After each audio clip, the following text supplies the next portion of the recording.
여러분, 1년에 290조 원. 이게 과연 가능한 숫자일까요?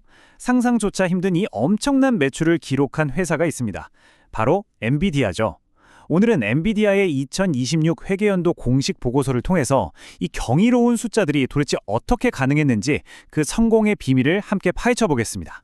자, 그래서 오늘은요, 이 놀라운 실적부터 시작해서 그 성장의 핵심 동력은 무엇인지, 또 그 뒤에 숨어 있는 성공 전략과 미래 로드맵은 어떤지, 그리고 앞으로 마주하게 될 위험들까지 차근차근 살펴보겠습니다.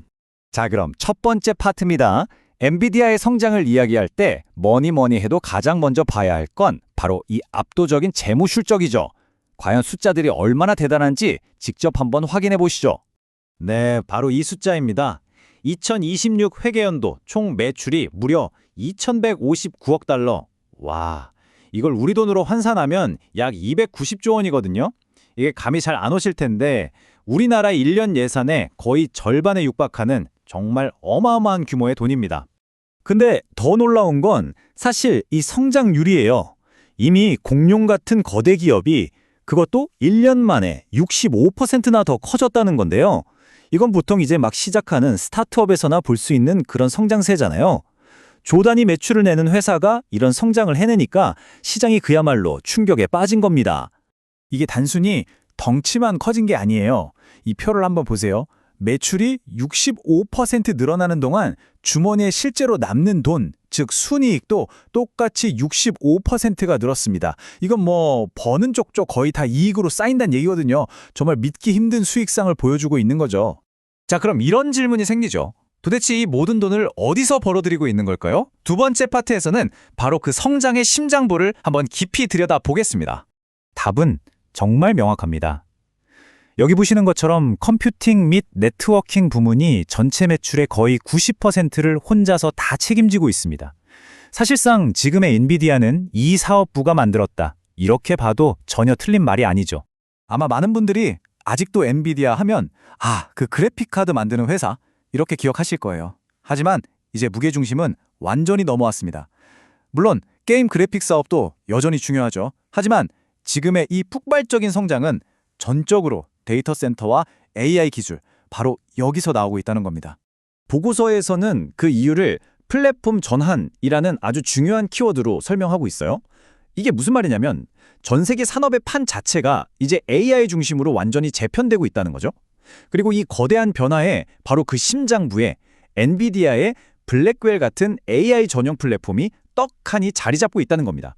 말 그대로 AI 시대의 필수 인프라를 사실상 독점하고 있는 거예요. 그렇다면 어떻게 이런 독점적인 위치를 만들어낼 수 있었을까요?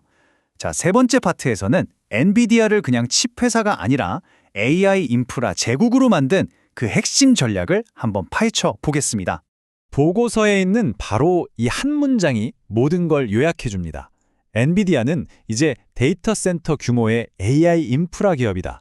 이건 더 이상 개별 부품을 파는 회사가 아니라 AI를 위한 통합 솔루션, 즉 시스템 전체를 파는 회사로 진화했다는 일종의 선언과도 같습니다.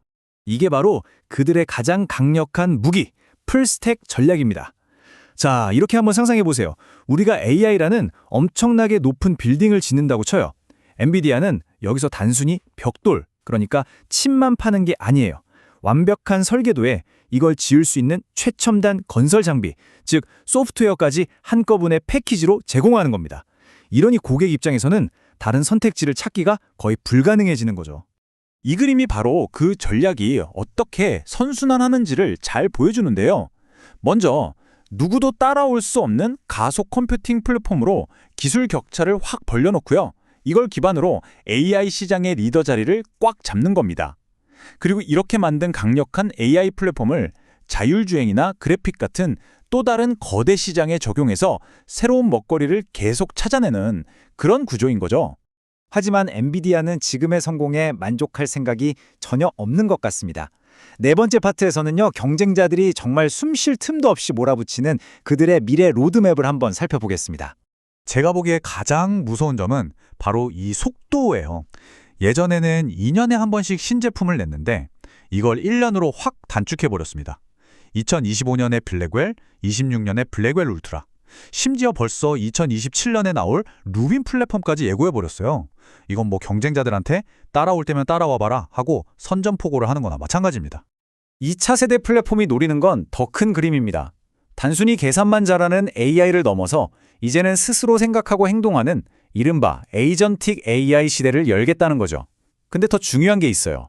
바로 AI 운영 비용을 획기적으로 낮추는 건데요. AI가 정보를 처리하는 기본 단위를 토큰이라고 하거든요. 이 토큰 하나당 드는 비용을 지금보다 무려 10배나 줄여서 AI 기술을 정말 누구나 쓸 수 있게 만들겠다. 이런 야심찬 계획인 겁니다. 하지만 빛이 강하면 그림자도 짙어지기 마련이죠. 자, 마지막 파트입니다. 이 눈부신 성장 뒤에는 과연 어떤 위험과 과제들이 숨어 있는지 엔비디아가 직접 인정한 내용들을 중심으로 한번 짚어보겠습니다. 그래서 우리 모두가 가장 궁금해하는 질문은 바로 이거겠죠. 과연 이 영원할 것만 같은 질주에 브레이크를 걸 만한 요인은 무엇일까요? 보고서에서는 크게 몇 가지를 이야기하고 있어요. 첫째, 물리적인 한계입니다. AI 칩을 아무리 많이 만들어도 이걸 설치할 데이터 센터나 공급할 전력이 부족해질 수 있다는 거죠. 둘째는 내부적인 문제예요. 1년마다 신제품을 내놓는 이 엄청난 속도를 과연 계속 감당할 수 있겠냐는 겁니다. 그리고 마지막으로 역시 경쟁입니다. 빅테크 기업들이 전부 자기만의 칩을 만들겠다고 뛰어들고 있잖아요. 이 경쟁이 점점 더 치열해질 거라는 겁니다. 자, 오늘 내용을 정리해보자면요. 2026년에 엔비디아는 AI 시대의 인프라를 완전히 장악하면서 정말 엄청난 성공을 거뒀습니다. 하지만 동시에 앞으로의 길은 단순히 기술력만으로는 안 된다는 걸 보여주죠. 에너지 문제, 복잡한 공급망 관리, 그리고 갈수록 치열해지는 경쟁이라는 이 거대한 산들을 넘어야 하는 결코 식지 않은 과제가 남아있다고 할 수 있겠습니다. 오늘 준비한 이야기가 유익했다면 좋아요와 구독, 또 알림 설정으로 저희 채널에 힘을 보태주시면 정말 감사하겠습니다. 저희는 더 흥미로운 분석으로 곧 다시 돌아오겠습니다. 시청해주셔서 고맙습니다.